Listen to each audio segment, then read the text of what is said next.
volto com o Paulo Alceu, porque continua repercutindo a indenização que o ex-procurador Deltan Dallagnol terá que pagar a Lula, né, Paulo? Pois é, está repercutindo muito e tem algumas leituras aí dessa sentença do STJ que não são lá muito agradáveis.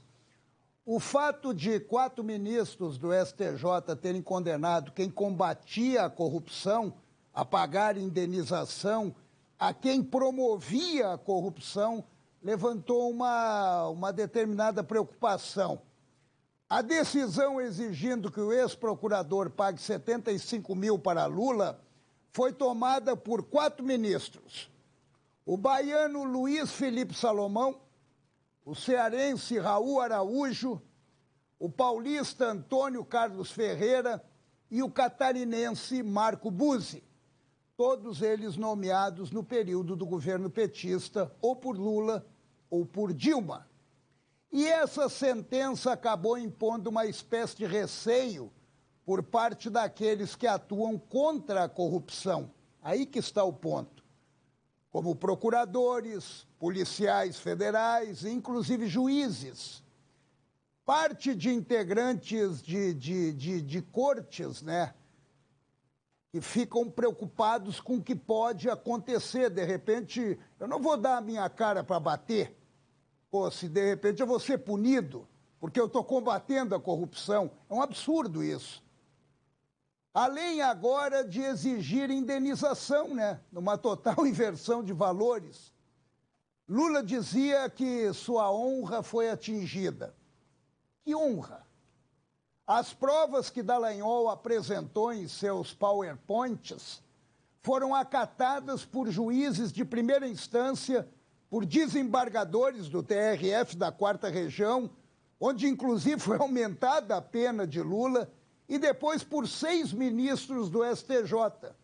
O mesmo STJ que puniu semana passada o procurador que realizava seu trabalho de combate à corrupção.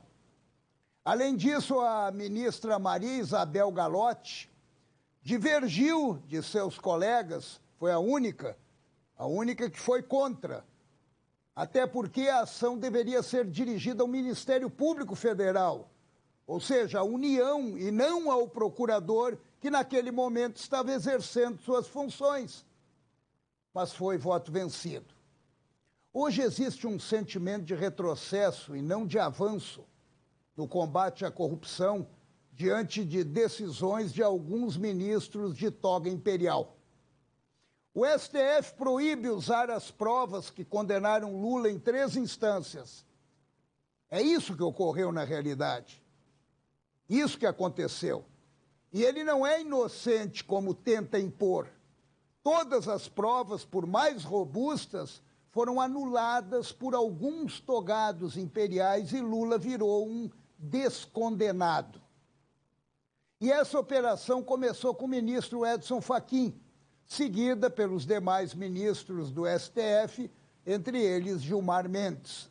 Hoje Lula desfila todos os dias no horário dos partidos como se nada tivesse acontecido. Além de dizer a brutalidade hoje de que a Petrobras deveria dividir os seus lucros com a população.